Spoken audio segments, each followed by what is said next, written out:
जय हिंद साथियों, fin IAS के यूट्यूब प्लेटफॉर्म पे आप सभी का स्वागत है। हम आशा करके चल रहे हैं आप लोगों की पढ़ाई ठीक ठाक चल रही होगी। अगर नहीं चल रही, अगर आप लोगों का सीसेट कंप्लीट नहीं हुआ है और 2026 के पेपर की अगर जटिलता आप देखे होंगे तो आप लोगों को अंदाज़ा लग गया होगा कि जो पुराने पैटर्न के अनुसार आप पढ़े हैं उससे सीसेट को निकाल पाना पर्याप्त नहीं रहेगा। तो इस कारण से हम 2026 के पेपर की जटिलताओं को देखते हुए हम यह जो सीरीज है वीडियो लेक्चर 1 से लेकर के कुल आपको 100 लेक्चर मिल सकते हैं। इसके अलावे PYQ का जो है 30 लेक्चर हम PYQ के से संबंधित लेंगे, जो कि 2025 से 2020 से 2026 तक का पेपर को कंप्लीट करवाया जाएगा। तो पहले हम पूरा का पूरा सिलेबस पढ़ेंगे। कहाँ तक का? तो 1 से यानी लेक्चर वीडियो लेक्चर 1 से लेकर के 100 तक में पूरा का पूरा थ्योरी पार्ट पढ़ लेंगे। उसके बाद हम PYQ पे आएंगे, ताकि आप PYQ को भी देखेंगे तो बहुत सारा PYQ आपसे ऐसे ही बन जाएगा। और उसके बाद जो PYQ नहीं बनेगा उसके लिए भी हम है ही, ठीक है। हालांकि हम तो एक तरफ से सब PYQ को सॉल्व करेंगे, लेकिन उसमें से आप खुद प्रयत्न करेंगे कि कितना हमसे बन पा रहा है या नहीं बन पा रहा है। तो आज जो हमारा लेक्चर है UPSC सिविल सर्विसेज प्रीलिम्स के अंतर्गत जो सीसेट पेपर 2 होता है उसका वीडियो लेक्चर 1 चल रहा है। और सबसे पहले कि विद्यार्थियों का जो महत्वपूर्ण सवाल होता है जो कि उसके हित में होता है, तो यहाँ पे आप देख रहे होंगे कि हमने पहले ही लिख दिया है महत्वपूर्ण प्रश्न और उसके उत्तर, जो कि स्टूडेंट के हित में, ठीक है। तो पहला प्रश्न यह है कि क्या संपूर्ण पाठ्यक्रम को YouTube पे पढ़ाया जाएगा? तो यहाँ बात स्पष्ट लिखा हुआ है कि बिल्कुल हाँ। और दूसरा प्रश्न जो उठता है, क्या विद्यार्थियों को PPT या PDF से पढ़ाया जाएगा? तो यहाँ पे किसी भी प्रकार का PDF से नहीं पढ़ाया जाएगा। और यहाँ पे स्पष्ट रूप से लिखा हुआ है यूज PDF या PPT 0%। और हस्तलिखित की अगर हम बात करें तो 100% हस्तलिखित ही पढ़ाया जाएगा, यानी हाथ से लिख करके ही पढ़ाया जाएगा, ठीक है। इससे विद्यार्थियों को नोट्स बनाने में किसी भी प्रकार की बाधा उत्पन्न नहीं हो पाएगा। तो इससे क्या होगा, विद्यार्थी अपना नोट्स भी बना सकेंगे। और तीसरा प्रश्न यह है कि यह सीसेट का क्लास कब से स्टार्ट है? तो 5 जुलाई 5 जुलाई 2026 से यह क्लास स्टार्ट है। 5/7/2026, जैसा कि आपको डेट यहाँ पे लिखा हुआ है। जो 2026 के प्रीलिम्स यानी सीसेट परीक्षा के यहाँ लगा देंगे जटिल प्रश्नों को ध्यान में रखते हुए बनाया गया है। और लास्ट यानी कि और एक प्रश्न और है कि पूरा सीसेट कब तक कंप्लीट करवा दिया जाएगा, यानी करवाया जाएगा? तो इसका जवाब है कि जनवरी 2027 तक आते आते ये पूरा सिलेबस सीसेट का जो पेपर है पूर्णतः कंप्लीट हो जाएगा, ताकि आप लोगों को रिवीजन करने का बहुत ही अच्छा सुनहरा मौका मिल सके और पूरी तरीके से सीसेट पर भी आप वहाँ पे समर्पित हो सकते हैं। यानी सीसेट के बाद आप GS को भी वहाँ पे हाथ लगा सकते हैं रिवीजन में, ठीक है। तो दोनों कंप्लीट करवा दिया जाएगा। GS को भी हम यही कोशिश करके चलेंगे कि वो भी जनवरी या फरवरी के एंड तक में GS जो है फरवरी एंड तक में कंप्लीट हो जाएगा 2027, ठीक है। और ये भी पेपर की जटिलताओं को देखते हुए ही बनाया जाएगा, और ये भी हम जल्द स्टार्ट करने वाले हैं। और इस सिलेबस दोनों का हमने कंप्लीट करवा दिया है। और देखेंगे कि एक ही चैप्टर में, यानी कि एक ही वीडियो लेक्चर में प्रीलिम्स GS का भी और सीसेट का भी सिलेबस हमने कवर करवा दिया है। तो आज हम वीडियो लेक्चर 1 लेके आए हुए हैं। और इसी के अंतर्गत हम अपना सीसेट जो है स्टार्ट करने वाले हैं। तो उसी के संदर्भ में जो महत्वपूर्ण प्रश्न था उसको हमने देख लिया है और एक नोट यहाँ पे बच रहा है और यहाँ पे बताया गया है आप लोगों को कि यह क्लास की प्रासंगिकता कब तक पर्याप्त रहेगी, यानी कब तक के लिए यह क्लास मान्य रहेगा। तो ये 2027, 28, 29 तक के लिए जो भी विद्यार्थी हैं ये क्लास को देख सकेंगे, ठीक है, और इससे अपना महत्वपूर्ण लाभ उठा सकेंगे। तो आई होप आप इस बातों को समझ गए होंगे। अब हम इसको हटा देते हैं। अब हम अपना मेन टॉपिक स्टार्ट करते हैं सीसेट का वीडियो लेक्चर 1, और जो कि नंबर सिस्टम हम स्टार्ट करने वाले हैं।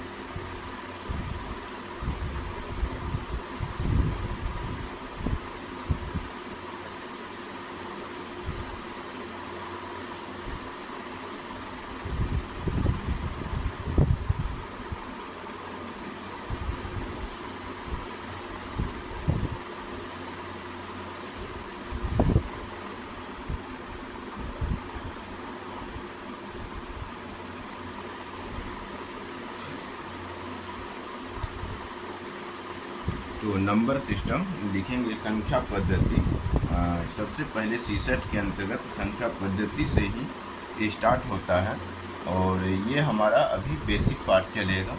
कुछ समय के बाद हम एडवांस में प्रवेश कर जाएंगे। सीसेट पहले बेसिक होता है, जैसे कि हम नंबर सिस्टम स्टार्ट कर रहे हैं।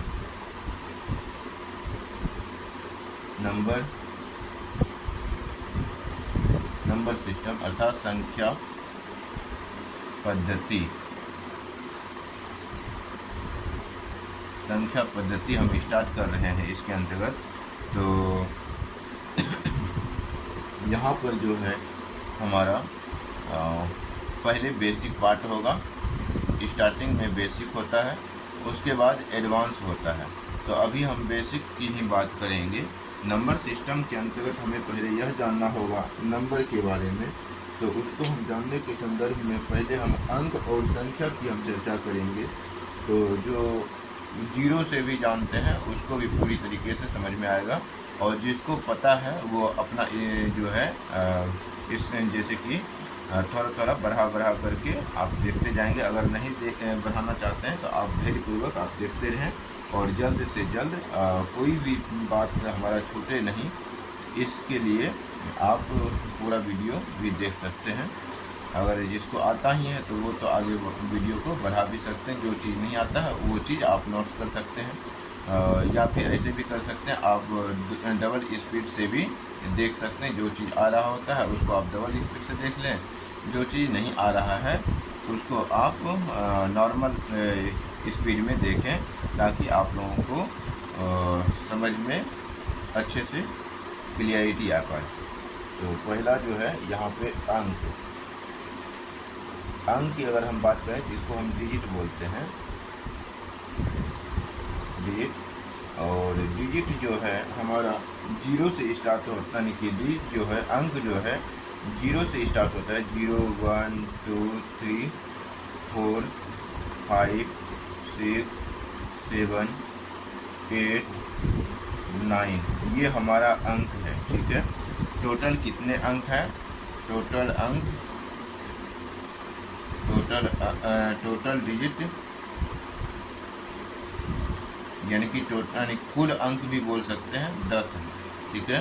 जीरो को सम्मिलित करते हुए 9 तक जब जाएंगे तो 10 अंक टोटल मिलेंगे आपको। और यहाँ पे संख्या, उसके बाद संख्या की बात हम करते हैं। तो ये यानी कि संख्या को हम नंबर कहते हैं, नंबर। तो नंबर की अगर हम बात करेंगे तो अंक से ही नंबर बनता है, अंक से नंबर बनता है। जैसे कि आप बोलेंगे 11, जैसे कि बोलेंगे 15, ठीक है।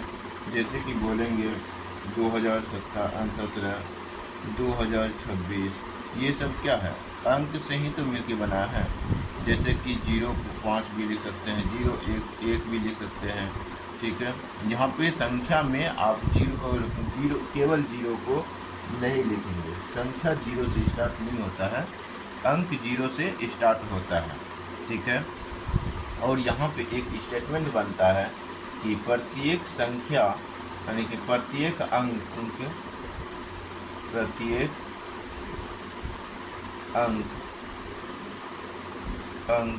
प्रत्येक अंक संख्या नहीं होती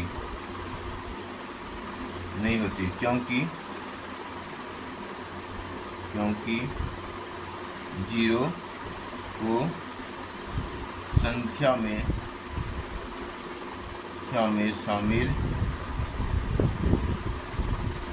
शामिल नहीं करते हैं,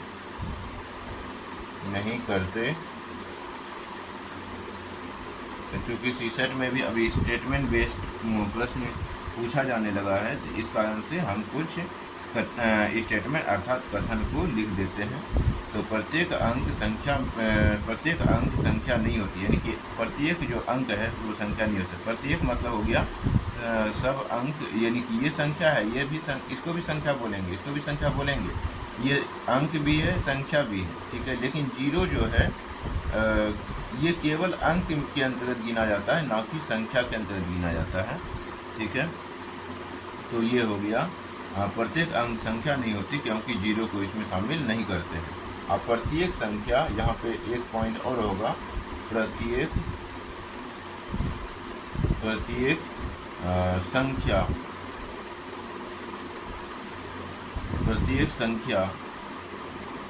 अंक नहीं होता, ठीक है, नहीं होता क्योंकि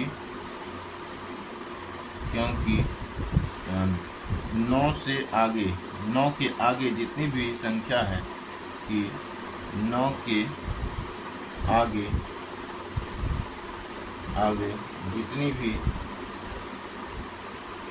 भी संख्या है, 9 के आगे जितनी भी संख्या है वो अंक नहीं है, क्योंकि 9 के आगे, अगर 9 के आगे की बात करें तो 10 हो गया, 11 हो गया, 12 हो गया, ये सब क्या है, अंक नहीं है, बल्कि इसको हम संख्या कहेंगे। अगर 9 के पहले यानी कि 9 की बात करें तो 9 जो है एक संख्या भी है, एक अंक भी है।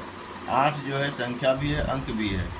10 यानी कि 7 जो है संख्या भी है, अंक भी है, यानी 1 डॉट यानी कि 1 जो है संख्या भी है, अंक भी है।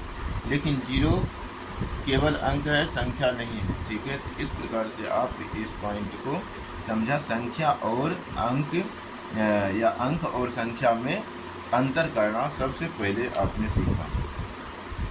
अब हम संख्या के स्थानीय मान एवं जातीय मान की पहचान करने के बारे में बात करेंगे, ठीक है, क्योंकि यहाँ से भी प्रश्न कभी कभी देखा जाता है और पूछा भी गया है, तो इस कारण से हम इस पॉइंट को भी शामिल करेंगे।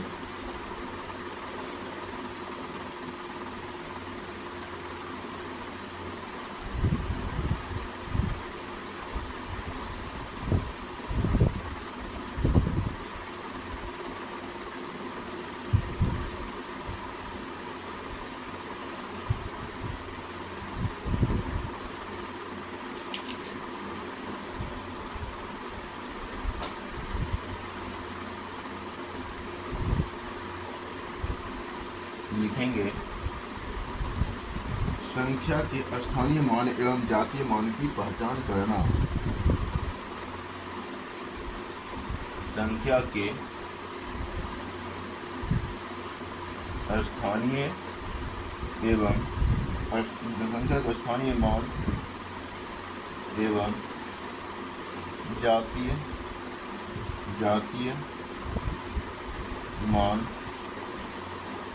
मान की पहचान करना।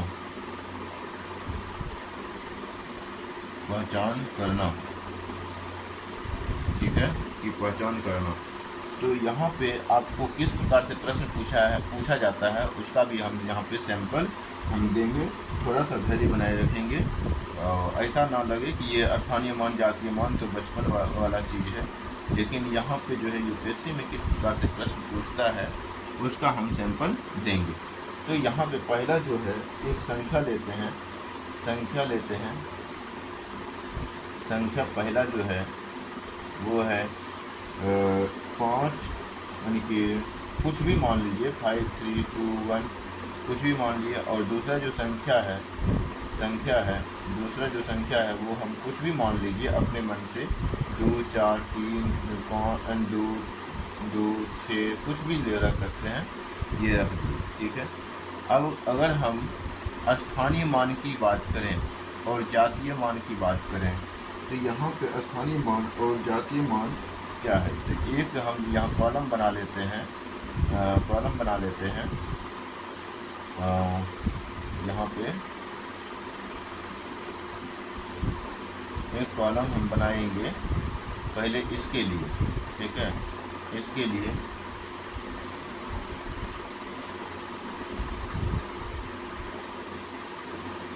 एक साइड लिखेंगे स्थानीय मान,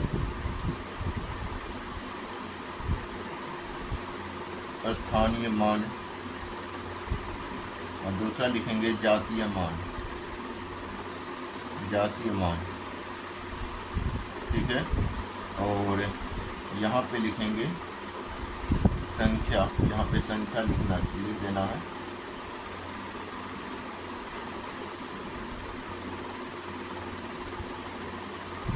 संख्या, और यहाँ पे जो है पहला नंबर पे 5 है, 3 है, 2 है, 1, 3 है, 2 है, 1 है। तो आपने यहाँ पे आपने आपको संख्या लिखना है यहाँ पे।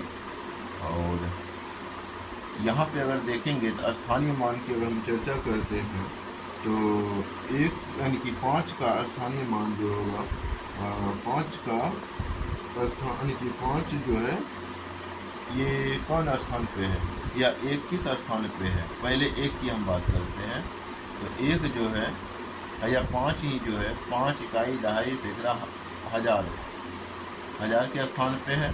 तो 5 को 1000 से गुना कर देने पे 5000 इसका स्थानीय मान हो जाता है, 5 हो जाता है इसका स्थानीय मान। दूसरा जो है 3 है, 3 किस स्थान पे है देखिए, इकाई, दहाई, सैकड़ा।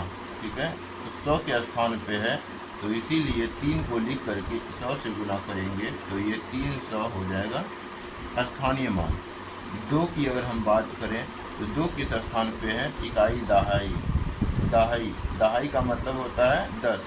तो 2 को हम 10 से अगर हम गुना करते हैं तो 20 होता है इसका स्थानीय मान। और तीसरा अगर हम बात करें तो 1 किस स्थान पे है, तो इकाई स्थान पे, इकाई का मतलब होता है 1 को 1 से ही गुना करेंगे, इसका मान जो आएगा 1 ही आएगा। तो इस प्रकार से अगर आप इस सब को जोड़ेंगे तो पुनः इतना ही कंप्लीट हो जाएगा। कुल की बात करें तो ये हो जाएगा कितना, तो 1 0 0 0 तो 1 हो गया, 2 0 0 तो 2 हो गया, फिर 3 0 तो 3 ही रह गया, 5 की तो 5 ही हो गया। तो देखिए इतना हो जाता है।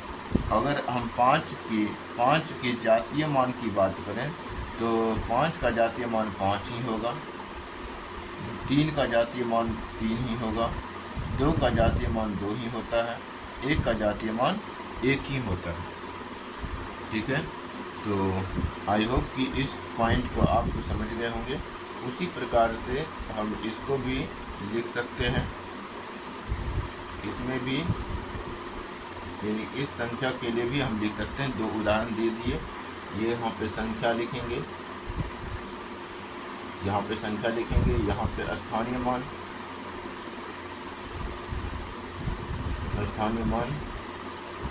और यहाँ पे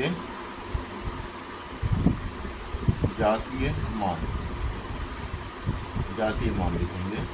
और उसके बाद जो है यहाँ पे आपको लिखना है 2 4 3 2 6। तो यहाँ पे आप देखेंगे कि 2 जो है इकाई, दहाई, सैकड़ा, हज़ार, 10,000 के स्थान पे है, तो 2 को 10,000 से गुना करना है, यानी कि 2 को इकाई, दहाई, सैकड़ा, हज़ार, 10,000, 10,000 से गुना करना है। इकाई, दहाई, सैकड़ा, हज़ार, 10,000 हो गया, तो बराबर ये 20,000 हो जाएगा इसका स्थानीय मान।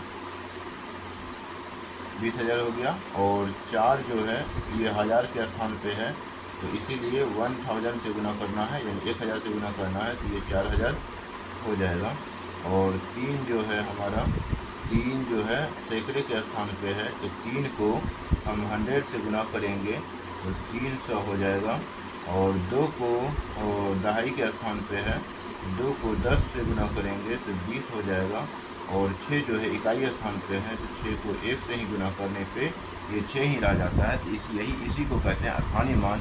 और जातीय मान की अगर हम बात करें तो जातीय मान 2 का जातीय मान 2 ही होता है, 4 का जातीय मान 4 ही होता है, 3 का जातीय मान 3 ही होता है, 2 का जातीय मान पुनः 2 ही होगा, 6 का जातीय मान 6 ही होगा। ठीक है, तो इस प्रकार से आपने इस सवाल को पढ़ा।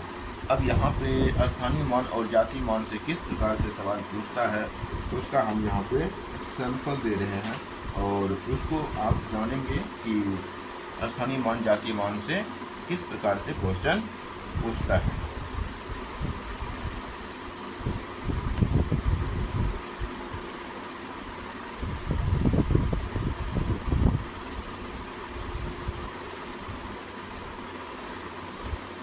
प्रश्न या क्वेश्चन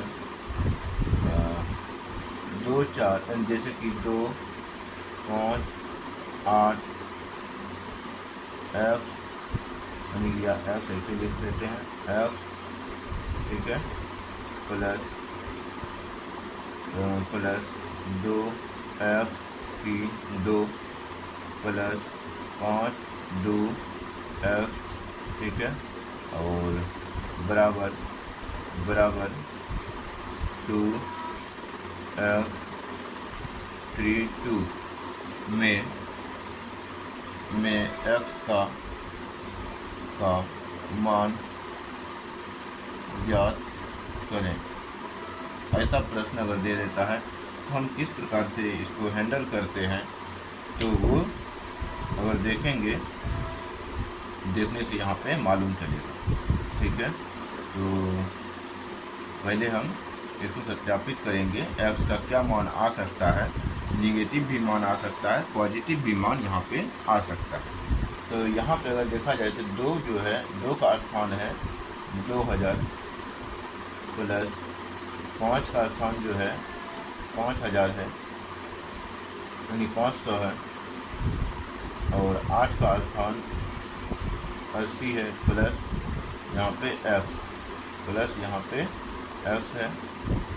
फिर इसी प्रकार यहाँ पे देखेंगे तो 2 का स्थान 2000 पे है, 2000 प्लस फिर x का स्थान जो है कितना स्थान पे, इकाई, दहाई, सैकड़ा, x को 100 से गुना करेंगे तो कितना हो जाएगा 100 x हो जाएगा, यानी कि x कितने स्थान पे है, तीसरे स्थान पे है, इकाई, दहाई, सैकड़े का स्थान पे है, तो x को 100 से गुना करेंगे तो 100x हो जाएगा।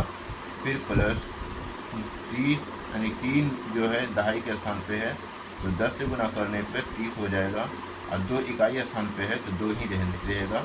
उसी प्रकार यहाँ पे तीसरा नंबर पे आप देखेंगे कि 5 जो है 100 के स्थान पे है, तो 5 को 100 से गुना करने पर 500 हो जाता है, और 2 जो है, यानी 2 जो है दहाई के स्थान पे है, तो 2 को 10 से गुना करने पर 20 हो जाता है, प्लस x इकाई के स्थान पे है, तो x को 1 से जब गुना करेंगे तो x ही रहेगा। उसी प्रकार यहाँ भी हमने x को 1 से गुना किया तो x ही रह गया था। और बराबर में अब यहाँ पे देखा जाए तो क्या है, तो 2000 के स्थान पे है, इकाई, दहाई, सैकड़ा, हज़ार, तो 2 को 1000 से गुना करने पे तो 2000 होगा, प्लस x को 100 से गुना करने पे, यानी कि x जो है सैकड़े के स्थान पे है, तो x को 100 से गुना करना है, तो 1 को 100 से गुना करने पे तो 100 x आता है, प्लस 3 से दहाई के स्थान पे है तो 3 को 10 से गुना करने पर 30 आएगा, प्लस 2 को 2 इकाई के स्थान पे है तो 2 को 1 से गुना करने पर 2 ही आता है। तो इस प्रकार से आपने देखा कि यहाँ पे इतना ऐड करके हो रहा है। अब सवाल उठता है कि 2580 यहाँ पे हो गया 2580 प्लस एक्स, फिर यहाँ पे 2003 यानी कि 2032 होता है। इसको और ये सब को जोड़ने पर चर और अचर को अलग करना है। तो यहाँ पे 2000 2 प्लस 0 प्लस 0 तो 2 हो गया, 3 प्लस 0 तो 3 हो गया, फिर 2000 यानी कि 20 तो 20 ही रह गया, प्लस तो 100 एक्स हो गया। और उसके बाद फिर तीसरा पॉइंट पे देखेंगे 520 होता है, ये 520 प्लस एक्स अलग हो गया। फिर यहाँ पे 1032, यहाँ भी 2032 ही हो रहा है, 2000 यहाँ पे 32 ही हो रहा है, 2032 प्लस एक्स ऐसा हो रहा है। तो इस सब को ऐड करने पे जितना हमारा हो रहा है, इस सब को पहले हम अलग अलग कर लेते हैं, ठीक है। तो यहाँ पे जो देख रहे हैं 2000 की 2580 प्लस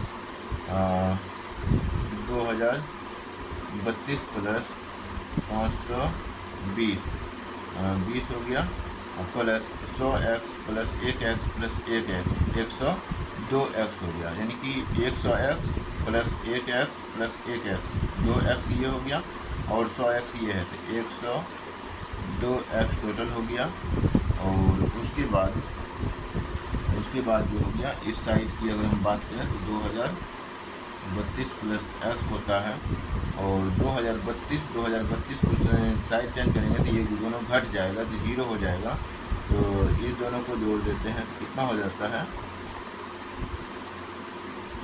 या ऐसे भी सबको ऐड करके भी इसको साइड चेंज कर सकते हैं। तो 0 जोड़ 2 जोड़ 0 तो 2 हो जाएगा, और फिर 2 जोड़ 3 जोड़ 8, 2 जोड़ 3 जोड़ 8 तो 8 2 10 3 13 तो 3 बाकी 1 बचेगा, और 5 जोड़ 0 जोड़ 5 5 5 10 1 11 होगा, और उसके बाद 2 2 4 1 5 हो जाएगा, ठीक है। तो टोटल 5132 हो रहा है, माइनस 2032 इसको साइड चेंज कर लेंगे। फिर x जो है x में 102x घटेगा, 102x घटेगा, तो यहाँ पे जो मान आएगा कितना आएगा, तो अगर देखेंगे 0 फिर यहाँ पे 0 फिर यहाँ पे 1 और 5 में 2 या 3 3100 आ रहा है। और यहाँ पे अगर देखेंगे तो माइनस में 101 आएगा, ठीक है, 101x। इसको साइड जब चेंज करेंगे तो ये माइनस में साइड चेंज हो जाएगा, और 3100 बचे माइनस में 101 बराबर आंसर ऐसा ही आएगा। इसको अगर डिवाइड करेंगे तो डिवाइड करके आप आंसर जो भी लाना चाहें तो इस प्रकार से आप सॉल्व कर सकते हैं, ठीक है, यानी x इक्वल टू इतना आंसर आएगा, ठीक है। तो किसी प्रकार से प्रश्न पूछा जाता है, जैसे स्टार पॉइंट दे देता है, स्टार स्टार स्टार, फिर यहाँ पे प्लस स्टार स्टार, फिर यहाँ पे प्लस स्टार, फिर यहाँ पे कुछ संख्या दे देता है, उसको बोलता है बनाने के लिए। तो वो जो है क्वेश्चन जो होता है स्थानीय मान एवं जाति मान से संबंधित ही प्रश्न होता है। आई होप कि अब आपको स्टार वाले जितना भी प्रश्न PYQ में देखेंगे वो आपसे चुटकियों में सॉल्व होना चालू हो जाएगा। तो आपने पहला कॉन्सेप्ट पढ़ लिया है, जाति मान एवं स्थानीय मान से संबंधित प्रश्नों को डील करना आप अच्छी तरीके से सीख चुके हैं। अब हम नेक्स्ट पॉइंट पे पहुंचेंगे, नेक्स्ट यानी कि अगले टाइप पे पहुंचेंगे। उससे पहले कुछ संख्या की पहचान करेंगे।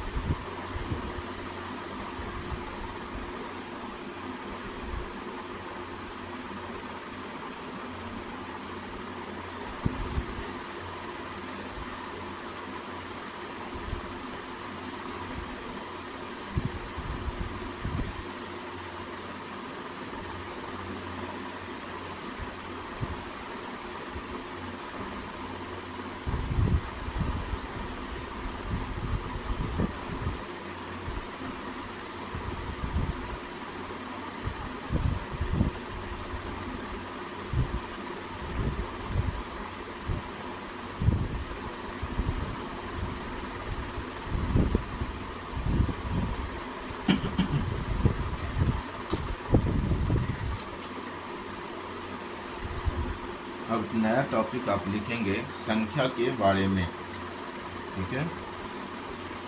तो यहाँ पे एक नया पॉइंट आएगा संख्या के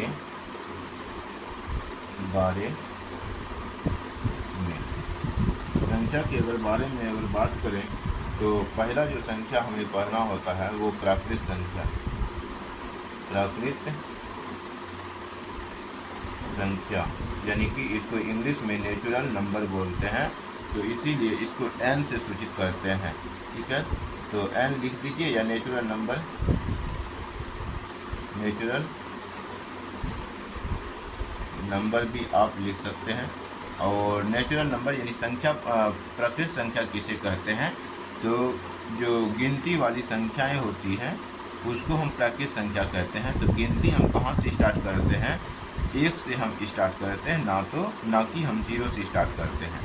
यानी 1 से हम अगर हम ज्ञात कर गिनना चालू करते हैं, यानी गणना चालू करते हैं, तो उसको हम प्राकृत संख्या कहते हैं। यानी 1 2 3 4 5 6 7 आप ऐसे गिनते जाएंगे तो अनंत तक गिनते चले जाएंगे, ये समाप्त नहीं होगा।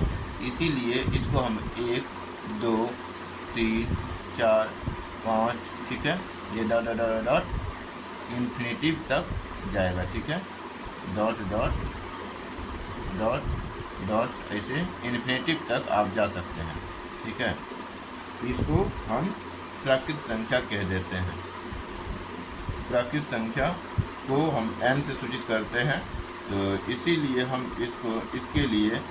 इसके लिए हम n से समुच्चय लिख सकते हैं। n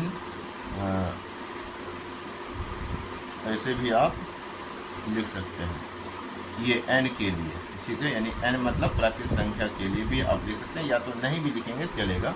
बस आपको ये मालूम होना चाहिए प्राकृत संख्या कहाँ से स्टार्ट होता है, कहाँ तक अंत होता है, और प्राकृत संख्या कहते किसे हैं। तो प्राकृत संख्या, गिनती वाली संख्या को प्राकृत संख्या कहते हैं। परिभाषा इम्पोर्टेंट नहीं है, उदाहरण आपका इम्पोर्टेंट है, तो ये आपको बहुत ज़रूरी है जानना।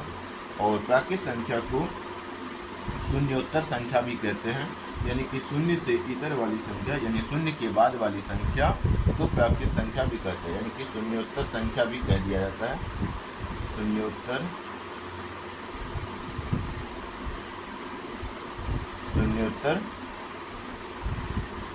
संख्या, इसको शून्योत्तर संख्या भी कहा जाता है। इतना सा आप ध्यान में रखेंगे। दूसरा जो संख्या है वो है पूर्ण संख्या। पूर्ण संख्या, पूर्ण संख्या की अगर हम बात करें तो इसको हम इंग्लिश में होल नंबर कहते हैं।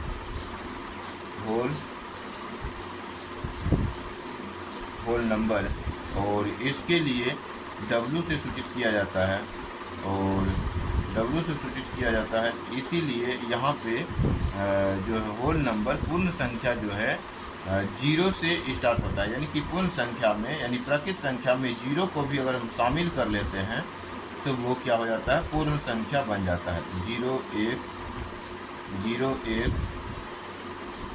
2 3 4 डॉट, ये भी इन्फिनिटिव तक पहुंच जाएगा, ठीक है। इसको भी हम इन्फिनिटिव तक गिन सकते हैं, इसीलिए पूर्ण संख्या को 0 से इन्फिनिटिव तक लिखते हैं।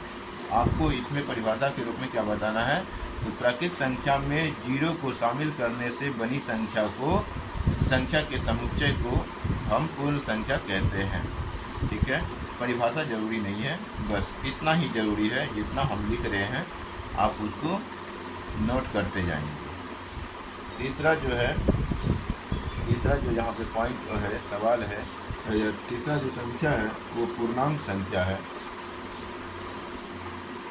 पूर्णांक संख्या, पूर्णांक संख्या की अगर हम बात करें तो इसको हम इंग्लिश में इंटीजर बोलते हैं। INTEGIZERS, इंटीजर्स बोलते हैं। और इंटीजर्स को हम जेड से सूचित करते हैं। जेहलॉन होता है वो अलग कहानी है, उसको हम नहीं जानना है, ठीक है। जेहलॉन से आया हुआ है जेड, और इसीलिए इसको जेड से हम सूचित करते हैं।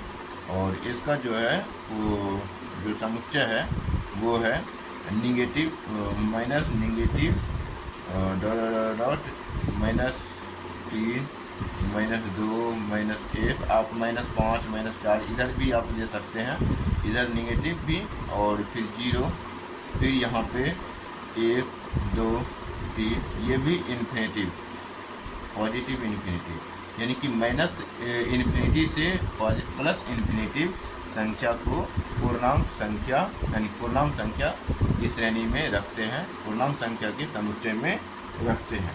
ठीक है, तो ये 3 संख्या हो गया। चौथा संख्या जो है इसके अंतर्गत हम पढ़ते हैं सम संख्या, सम और विषम। तो यहाँ पे आप लिखेंगे सम संख्या। सम संख्या की अगर हम बात करते हैं तो 2 से विभाज्य संख्या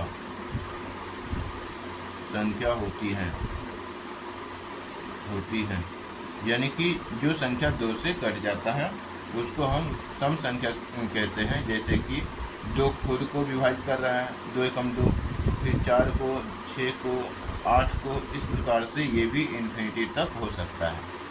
ठीक है, 5वां जो हम पढ़ते हैं विषम संख्या। विषम संख्या ये 2 से विभाजित नहीं होने वाली संख्या। ठीक है, 2 से विभाजित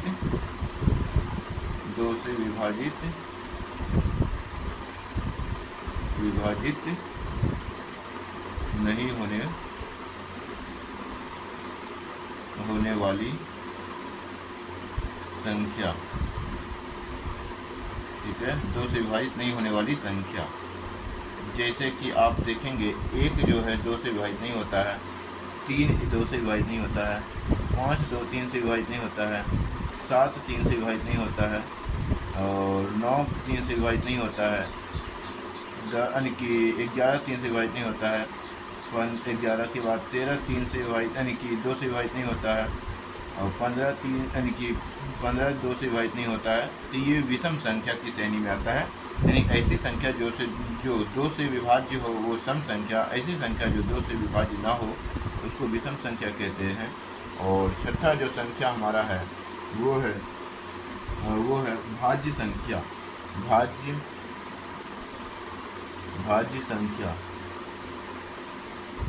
भाज्य संख्या की अगर हम बात करें तो जिसके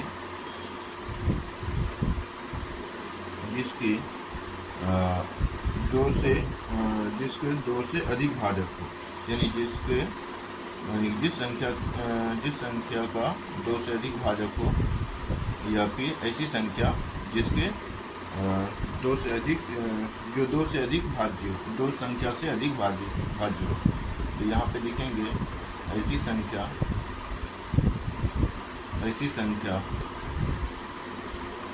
जो, ये महत्वपूर्ण है इसीलिए लिख दे रहे हैं, जो ऐसी संख्या जो जिसका ऐसे लिखेंगे, जो ऐसी संख्या जिसका 2 से अधिक भाजक हो।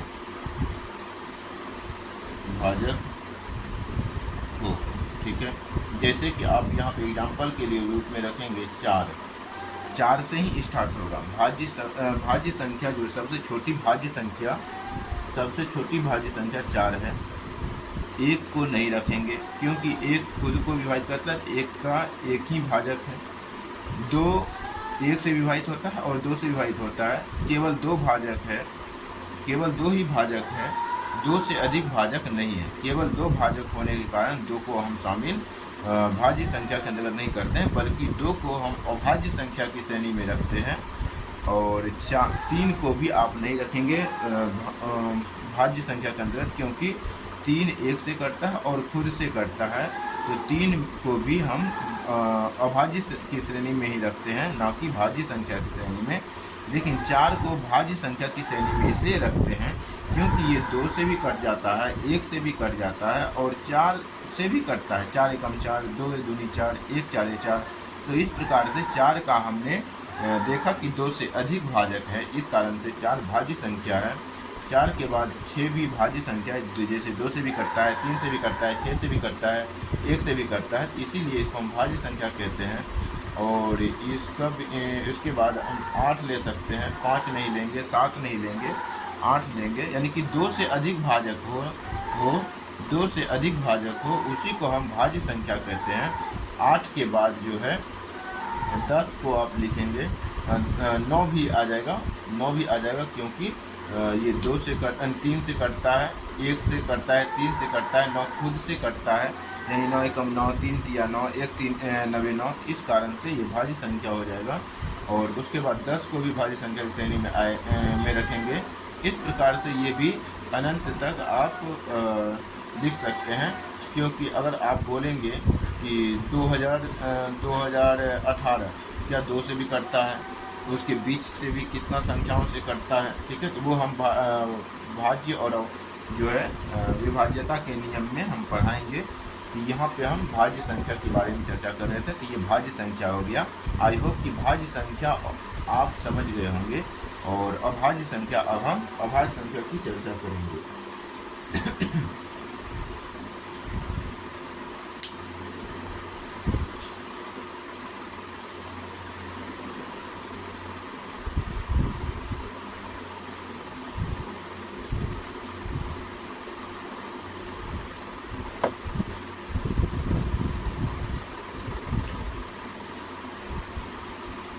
अब यहाँ पे 7वां जो पॉइंट है अभाज्य संख्या।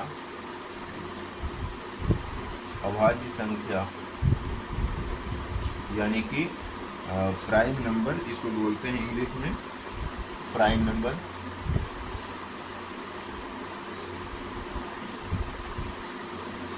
ठीक है, अगर सम संख्या की अगर हम बात करें तो सम संख्या का इंग्लिश होता है इवन नंबर, विषम संख्या का इंग्लिश होता है और नंबर। ठीक है, और भाज्य संख्या के लिए आप देख लेंगे, गूगल ट्रांसलेट कर लेंगे। और अभाज्य संख्या मतलब मेरे मन में अभी दिमाग में नहीं आ रहा है उसका क्या होता है इंग्लिश। ठीक है, तो अभाज्य संख्या का जो इंग्लिश होता है प्राइम नंबर होता है, और प्राइम नंबर होता है, तो इसको हम क्या लिखेंगे, जिसका केवल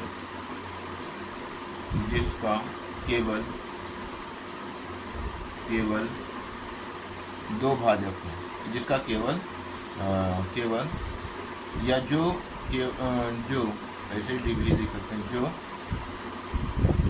जो संख्या 1 से व खुद से कटे, उसके अलावे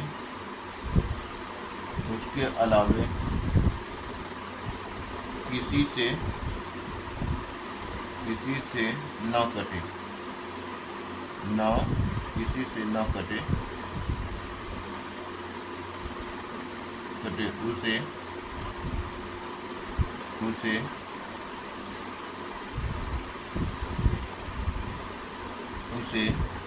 उसे अभाज्य संख्या कहते हैं। उसे अभाज्य संख्या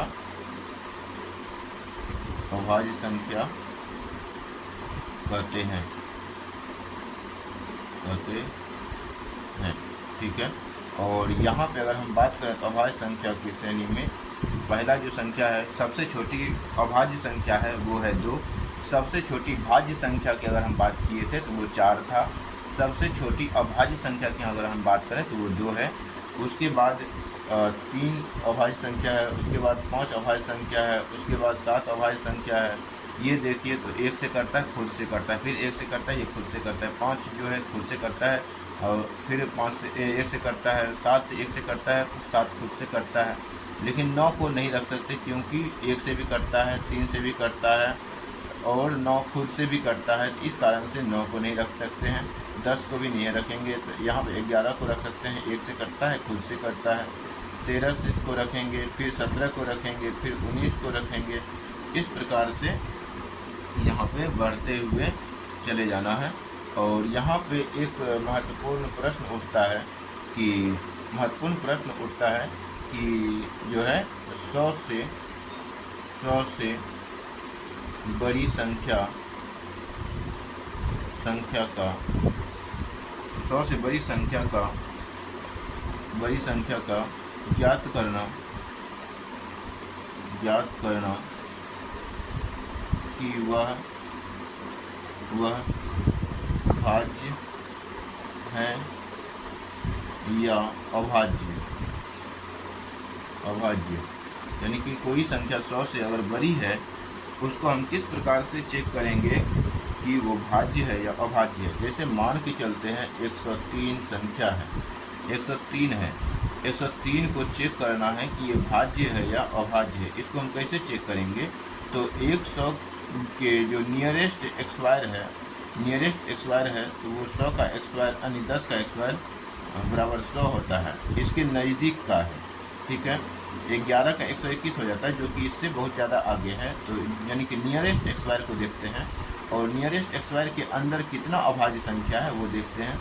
2 है, यानी कि 10 तक में आने वाला जो अभाज्य संख्या है वो 2 है, 3 है, उसके बाद 5 है, उसके बाद 7 है, उसके बाद कोई भी नहीं है। अब देखना ये है कि क्या ये 2 से कटता है?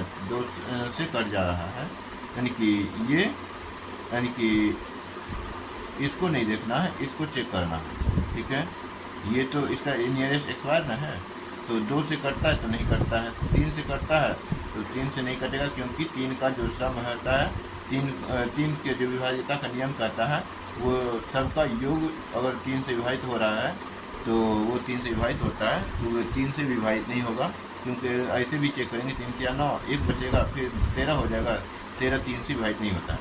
5 से भी नहीं कटेगा, 5 से कटने का नियम कहता है कि इकाई अंक 0 या 5 होना चाहिए। ठीक है, तो ऐसे भी अगर डिवाइड करेंगे तो 5 20 5 100 होता है, तो 3 बच जाएगा, तो इसलिए 5 से डिवाइड नहीं होता है। 7 से भी विभाजित होता है कि नहीं होता ये भी चेक करेंगे, तो 7 एकम 7, 3 बचेगा 33, फिर 7 33 से नहीं कटता है, यानी कि 7 से 33 नहीं कटता है। इस कारण से ये किसी से भी नहीं कटा, जिसके कारण ये जो है अभाज्य संख्या हो गया, अभाज्य संख्या, यानी 103 जो है अभाज्य संख्या हो गया। और उसी प्रकार हम 111 को चेक करते हैं, तो 111 क्या ये भाज्य है या अभाज्य है, यानी कि 100 से बड़ी संख्या है, तो दे दिया गया 100 से बड़ी संख्या और इसको चेक करना है कि ये हमारा भाज्य है या अभाज्य है। तो इसके जो नियरेस्ट एक्सवायर है वो 11 भी आप ले सकते हैं, 11 का एक्सवायर 121 होता है। 11 के अंदर जो अभाज्य संख्या है वो कितने हैं? 2 है, 5 है, 7 है और 7 है, 2 5 7, 3 भी तो है, 3 है,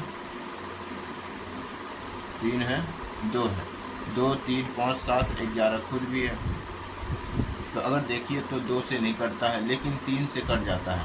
3 से अगर ऐसे भी देखिए तो तीनों अंकों का योग 1 2 3, तो 3 एकम 3 ऐसे भी कट जाता है, या तो 3 या 9, 2 बचेगा, 3 7 21 कट जा रहा है। इसका मतलब ये जो है हमारा भाज्य संख्या है, भाज्य संख्या है। तो इस प्रकार से आपने सीखा कि 100 से बड़ी संख्या का को हम कैसे ज्ञात करेंगे कि वो भाज्य है या फिर अभाज्य है।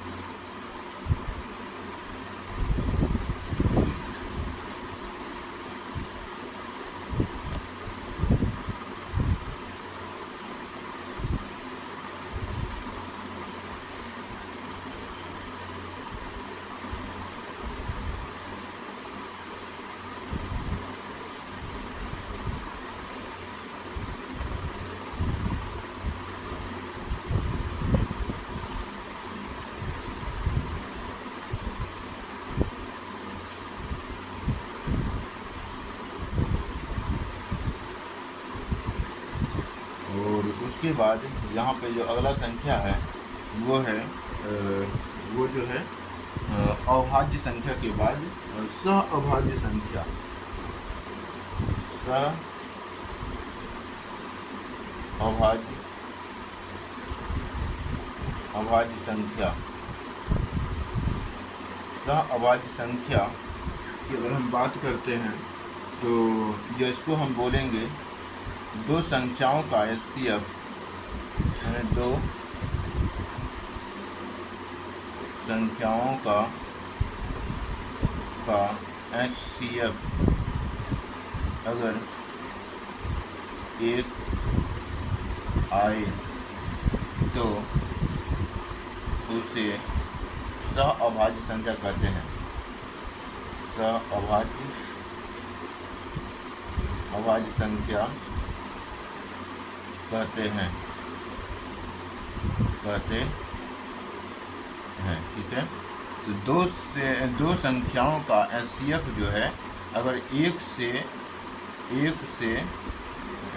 यानी एक आए, दो संख्याओं का HCF अगर एक आए तो उसे सहअभाज्य संख्या कहते हैं, अन्यथा उसको सहअभाज्य संख्या नहीं कहेंगे। जैसे एग्जाम्पल के रूप में लेते हैं 2 और 4, इसका क्या HCF कितना निकलेगा? एक निकलेगा क्या? नहीं निकलेगा, क्योंकि 2 और 4 की अगर हम बात करते हैं, इसका HCF निकालते हैं तो इसका HCF जो होता है HCF 2 निकलेगा। ठीक है, क्योंकि हाईएस्ट कॉमन HCF का मतलब होता है हाईएस्ट कॉमन फैक्टर। हाईएस्ट इससे कॉमन क्या निकाल सकते हैं? तो 2 कॉमन हाईएस्ट निकालेंगे तो 1 बचेगा, 2 कम 2 बचेगा। तो जो हाईएस्ट कॉमन निकला वो हमारा 2 है, इस कारण से HCF 2 निकला, न कि 1 निकला। इस कारण से ये सहअभाज्य संख्या नहीं है। ठीक है, तो क्या सहअभाज्य संख्या है? तो ये नहीं है। और यहाँ पे दूसरा एग्जाम्पल ले लेते हैं। पहला एग्जाम्पल हो गया ये, और दूसरा एग्जाम्पल हो गया, दूसरा एग्जाम्पल हम ले लेते हैं 5 और 17, यानी कि 5 और 18 ले लेते हैं। 5 और 17 भी ले सकते हैं, 5 और ऐसा लेना है कि उसका HCF 1 निकले। तो यहाँ पे 5 और 18 का जो HCF निकलेगा वो हाईएस्ट कॉमन, दोनों से कॉमन क्या निकालिएगा? कुछ नहीं दिख रहा है, तो एक होता है, इसलिए 5 कम 5 ही बच जाएगा, 18 कम 18 ही बच जाएगा। तो जो HCF है ये दोनों का 1 निकलता है। इस कारण से इसका जो है ये HCF 1 निकला, इस कारण से ये सही है, मतलब कि अभाज्य संख्या है। यानी कि अभाज्य संख्या यानी सहअभाज्य संख्या, सहअभाज्य संख्या है। यह सहअभाज्य संख्या सहअभाज्य संख्या नहीं है। ठीक है, आई होप कि इस कॉन्सेप्ट को आप पूरी तरीके से सीख चुके होंगे। अब हम आगे बढ़ेंगे और आगे कुछ संख्याओं को और है जो उसको हम जानेंगे। जैसे कि आप प्रैक्टिस कर सकते हैं 25 और 39, ये क्या सहअभाज्य संख्या है? तो बिल्कुल सहअभाज्य संख्या है। आप उत्तर भी दे सकते हैं क्या है या नहीं, और कमेंट के माध्यम से आप 13 और 65 की जांच करेंगे क्या ये सहअभाज्य संख्या है या भी कि नहीं। ठीक है, 13 और 65 के बारे में जांच करके बताना है कि ये क्या इसका HCF 1 निकलता है। अगर 1 निकलेगा HCF तभी वो सहअभाज्य हो पाएगा। अगर 1 नहीं निकलेगा इसका HCF तो वो जो है सहअभाज्य संख्या नहीं होगा। यानी 1 से ज़्यादा अगर HCF निकलेगा तो वो सहअभाज्य संख्या नहीं होगा। तो इन दोनों का उत्तर आप कमेंट बॉक्स के माध्यम से देंगे। और इसके बाद जो संख्या है वो है परिमेय संख्या।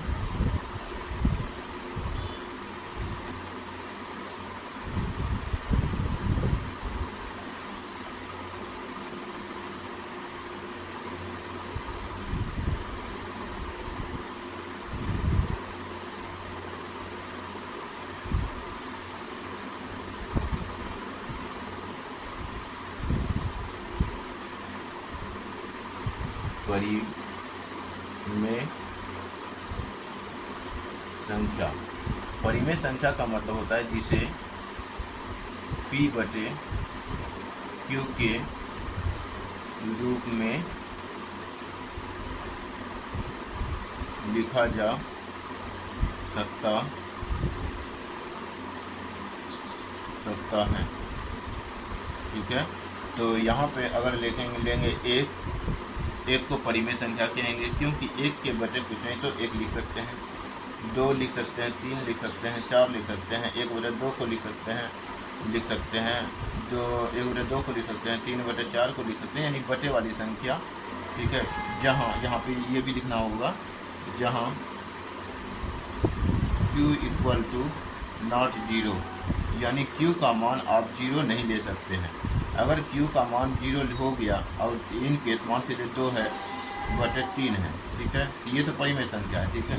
लेकिन 2 बटे अगर 0 लिख देते हैं तो इसका मतलब हो गया 2 रुपया है आपके पास, यूज करने वाला 0 है, ठीक है। 2 रुपया है, उसका यूज 0 है, मतलब कोई यूज ही नहीं कर सकता। इस कारण से ये अपरिभाषित हो जाता है, ठीक है। इस कारण से अपरिभाषित और इन्फिनिटिव नहीं,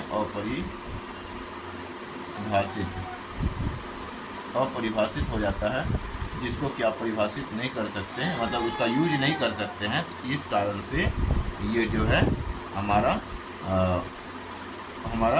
परिमेय संख्या नहीं हो पाएगा, ये परिमेय संख्या नहीं हो पाएगा। इस कारण से हम q के इक्वल टू 0 नहीं लिखते हैं, ठीक है। और ये ETC लिख सकते हैं, ठीक है, यानी कि 2.5 को भी हम परिमेय संख्या बोलेंगे। क्यों बोलेंगे कि अगर दशमलव अगर हटा दिया जाए तो यहाँ पे 1 पर 0 आ जाएगा, ठीक है। और क्योंकि देखिए 2.5 के बटे में कुछ नहीं तो 1 है, दशमलव हटाएंगे तो 1 0 आएगा। तो अगर कटाएंगे तो 5 25 और 5 दूनी 10, 5/2 आ जाएगा। तो ये p/q के रूप में है, इसीलिए ये भी परिमेय संख्या है। तो यहाँ पे आप पॉइंट वाले संख्या को भी शामिल कर सकते हैं, 2.5, 3.1, कुछ भी आप लिख सकते हैं यहाँ पे, एटसेट्रा etc, ठीक। और एक होता है अपरिमेय संख्या,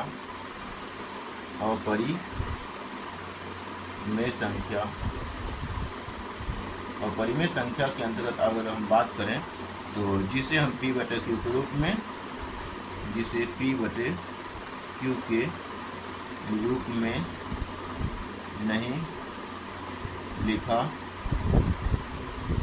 जा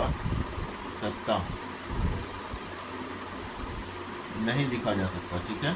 तो यहाँ पे आप देखेंगे जिसको p/q के रूप में नहीं लिखा जा सकता, ऐसी संख्याओं के बारे में आप सोचेंगे तो देखे होंगे 0.1 यानी 0.10, फिर आप लिखेंगे 0.10, फिर 100, फिर 1000, फिर 10000।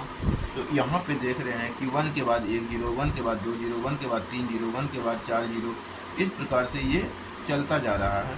तो इसको अगर दशमलव हटाएंगे तो कितना नीचे 0 आएगा, इसकी हम निश्चितता नहीं बता सकते, निश्चित रूप से नहीं बता सकते। इस कारण से ऐसी संख्या को हम अपरिमेय संख्या की श्रेणी में रखते हैं, ठीक है।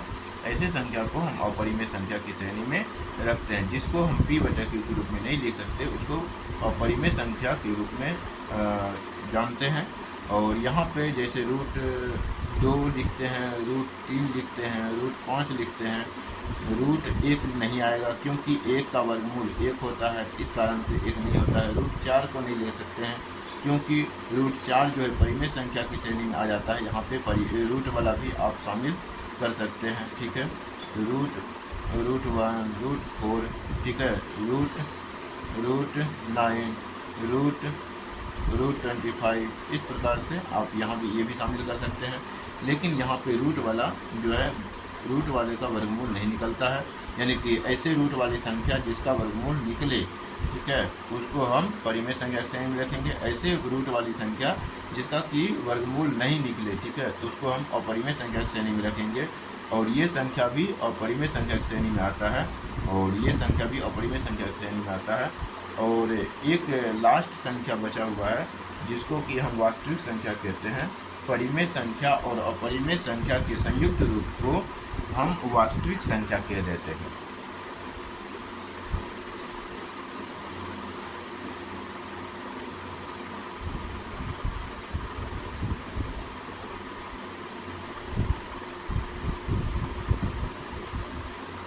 लास्ट जो हमारा संख्या है वास्तविक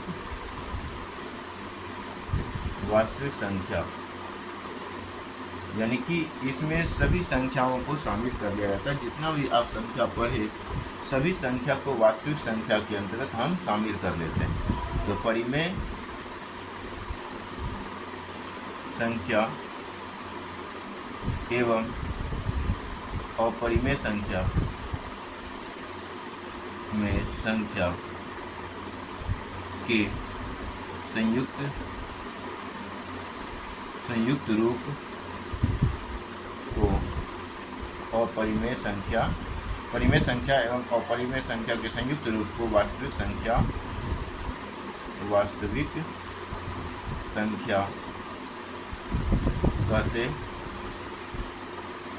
कहते हैं।